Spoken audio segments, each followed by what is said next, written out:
Good morning, students. Today we are going to start our running chapter 2, acid, bases and salt. हमारा previous time में जो formulas थे वो complete हो गए थे.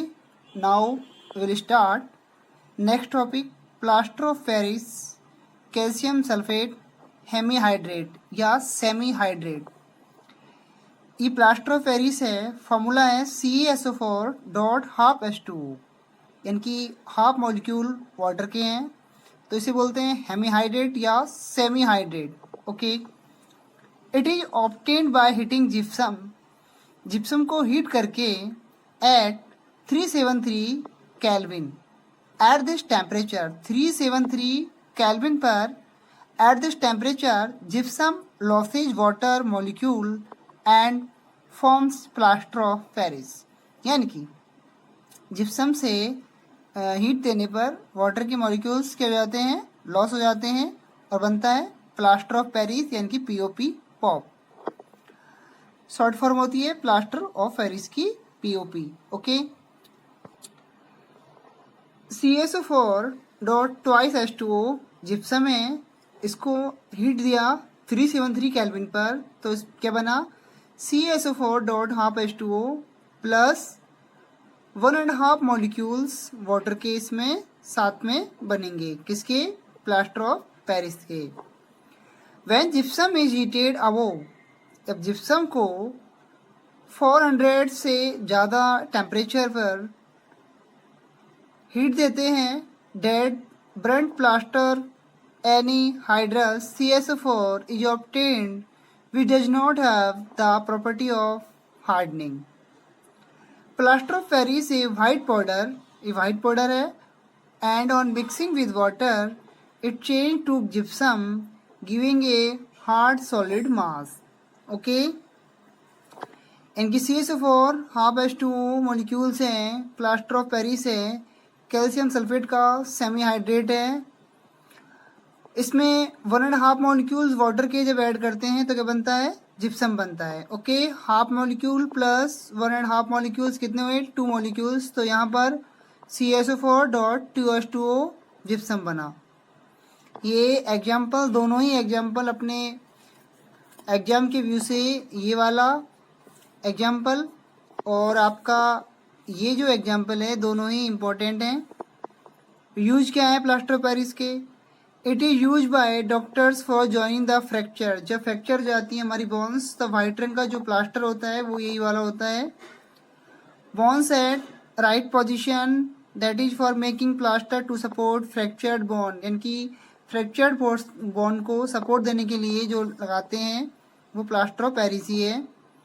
It is also use for making decorative piece, decorative करने के लिए यूज लेते हैं, and for making design on ceilings, और सीलिंग्स के डिजाइन के लिए भी इसका यूज हम करते हैं. ओके, इसके बाद में नेक्स्ट टॉपिक है water crystallisation. Crystals of some compound seem to be dry और anhydrous but actually contain some water molecule attached to them. This water is called water of crystallization and such salt are called hydrated salt. Water of crystallization is fixed number of water molecules present in one formula unit of salt. 5 water molecules are present in one formula unit of copper sulfate blue vitriol, यानी कि CaSO4 5H2O. ये blue vitriol कहते हैं copper sulphate को. हमारे exam में आता है कि ब्लू विट्रोल का फार्मूला क्या है, तो क्या आएगा CaSO4.5H2O. Other salt which positive water of crystallization is gypsum.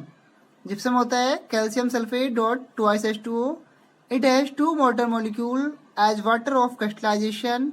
This water is remove by heating, और इस वाटर को हम हीट करके the crystals of the hydrated salt plaster of Paris possesses half molecules of water crystals, यानी कि गर्म करते हैं तो इसके 1.5 मॉलिक्यूल्स क्या हो जाते हैं, रिमूव हो जाते हैं, और क्या बनता है, प्लास्टर ऑफ पेरिस का CaSO4 का हेमी सेमी हाइड्रेट या हेमी हाइड्रेट. इसके बाद में हमारे चैप्टर कंप्लीट हुआ और अब हमारे जो एक्सरसाइज क्वेश्चंस हैं वो हमें करने हैं। ओके, हमारे एक्सरसाइज क्वेश्चंस हैं 34-35 पेज पर जो क्वेश्चंस हैं हमारे। A solution turns red litmus blue, its pH is likely to be, यानी कि एक सॉल्यूशन है जो कि रेड लिटमस को ब्लू कर देता है। तो वो क्या है, आपने एसिड बेस दोनों पढ़ लिए। जो रेड से ब्लू चेंज होते हैं, लिटमस पेपर को चेंज करते हैं सॉल्यूशन, वो होते हैं बेसिक सॉल्यूशन। और ये हमें मालूम है पीएच स्केल में जो बेसिक सॉल्यूशन होता है उसकी पीएच अब वो 7 होती है। ओके, तो यहाँ देखिए 1 है एसिडिक है, 4 एसिडिक है, 5 एसिडिक है और 10 क्या हुआ, बेसिक।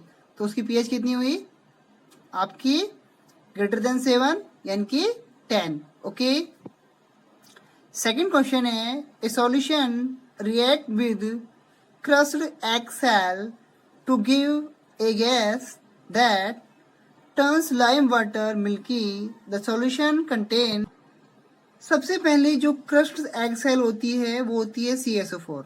ओके, यानी कि कैल्शियम कार्बोनेट। ओके, CaCO3 क्या होती है, CaCO3।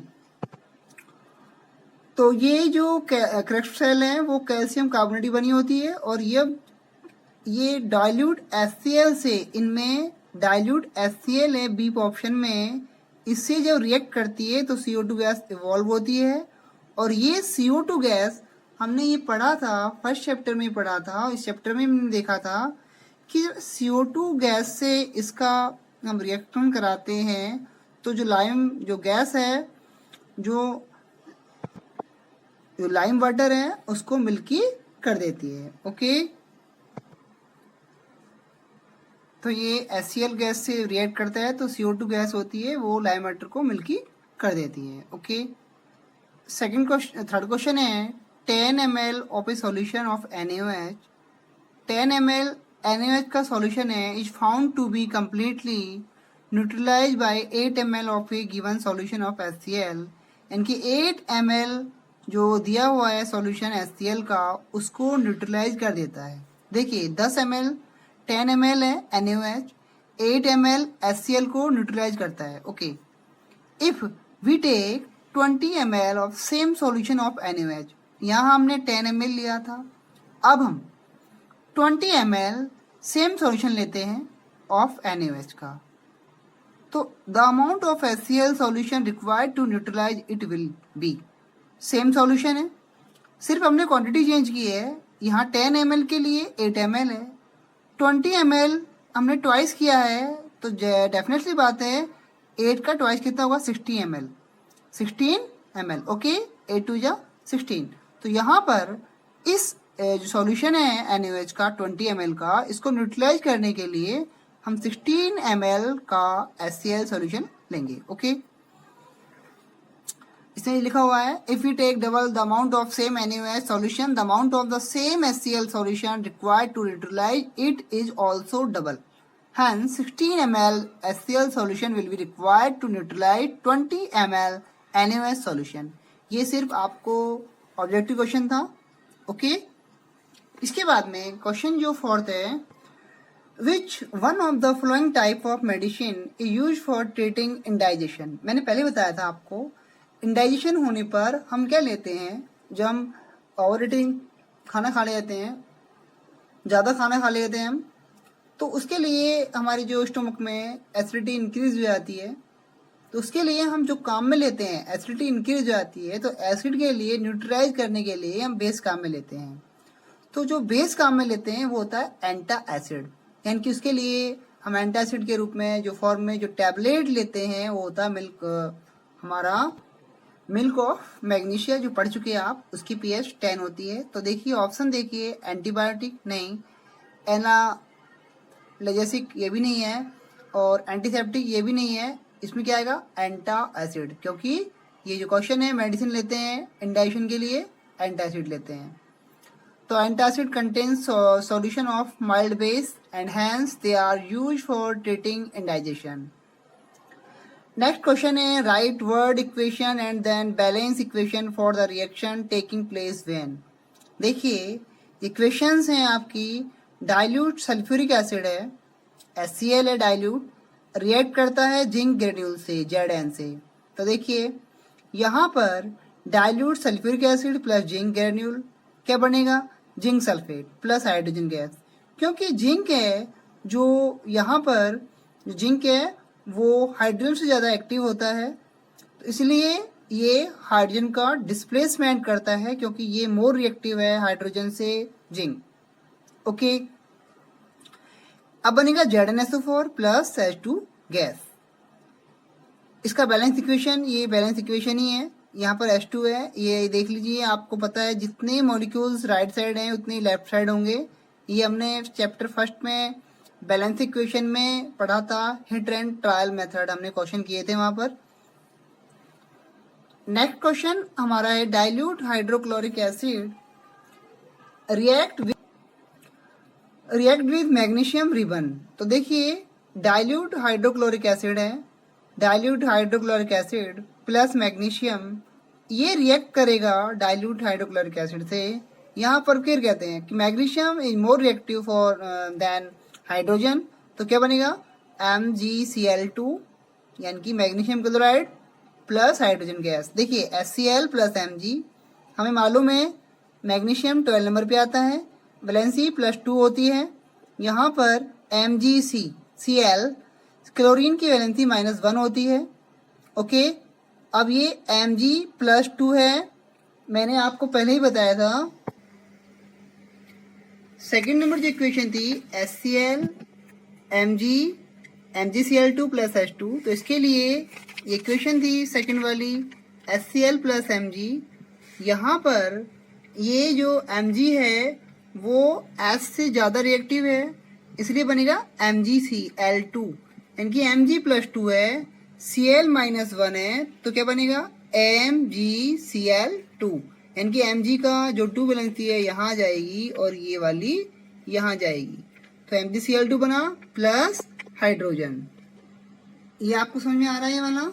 और जो फर्स्ट वाली थी वो भी Zn+2 होता है और सल्फेट की जो वैलेंसी होती है वो -2 होती है, इसलिए 2 1 जा 2 दोनों तरफ 9th क्लास में पढ़े थे हमने कि ये वैलेंसियाँ जो Zn(B+2) है और SO4 भी -2 है, तो क्या बनेगा ZnSO4 plus H2। Third number जो इक्वेशन है हमारी उसमें है dilute sulphuric acid plus aluminium, तो क्या बनता है एल्युमिनियम सल्फेट। एल्युमिनियम की वैलेंसी +3 होती है, 3 होती है, सल्फेट -2 होता है और हाइड्रोजन गैस। क्योंकि यहाँ पर फिर क्या वही बात है कि जो हाइड्रोजन H2SO4 में H को एल्युमिनियम क्या करता है रिप्लेस कर देता है क्योंकि ज़्यादा एक्टिव है, तो क्या बनता है एल्युमिनियम की वैलेंसी जो इसमें देखें हम कि जो एल्युमिनियम है उसकी वैलेंसी +3 होती है और सल्फेट की कितनी होती है -2 होती है, तो क्या बनेगा Al2SO4 की होल थ्राइस +3 हाइड्रोजन। ये बैलेंस इक्वेशन है। इसके बाद में ये है फोर्थ नंबर जो है dilute hydrochloric acid react with iron filings. तो इसमें जो क्वेश्चन है हमारा कि भाई डाइल्यूट हाइड्रोक्लोरिक एसिड है वो आयरन से जो रिएक्ट करता है तो क्या बनता है फेरस क्लोराइड बनता है, क्योंकि Fe की वैलेंसी +2 और Cl-1 क्या बनेगा FeCl2। तो इसमें यह लिखा है आयरन सेकेंड मीन्स आयरन की वैलेंसी +2 है, तो क्या बना फेरस क्लोराइड। मैंने बताया था आपको अगर 3 वैलेंसी वाले होते हैं तो इक वाले होते हैं फेरिक क्लोराइड, और 2 वैलेंसी अगर आती है तो वो होते हैं फेरस क्लोराइड प्लस हाइड्रोजन। यानी कि यहाँ पर इस इक्वेशन में हम देखें कि Fe+2 होता है, Cl-1 होता है, तो ये वैलेंसी यहाँ गई 1 और ये 2 यहाँ गए, तो क्या बना FeCl2। ओके, ये हमारी इक्वेशंस हुई। इसके बाद में क्वेश्चन नंबर जो 6 है वो क्वेश्चन पहले हो चुका हमारा। क्वेश्चन ये था compound such as alcohol and glucose also contain hydrogen. देखिए ग्लूकोज और अल्कोहल दोनों में हाइड्रोजन होता है।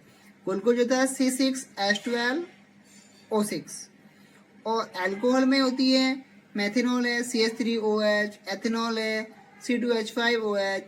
ये आप अभी चैप्टर जो 4 है उसमें हम आपको ये बताएंगे कैसे फार्मूले बनते हैं, अल्कोहल कैसे, क्या इसका फार्मूला होता है, ग्रुप क्या होता है।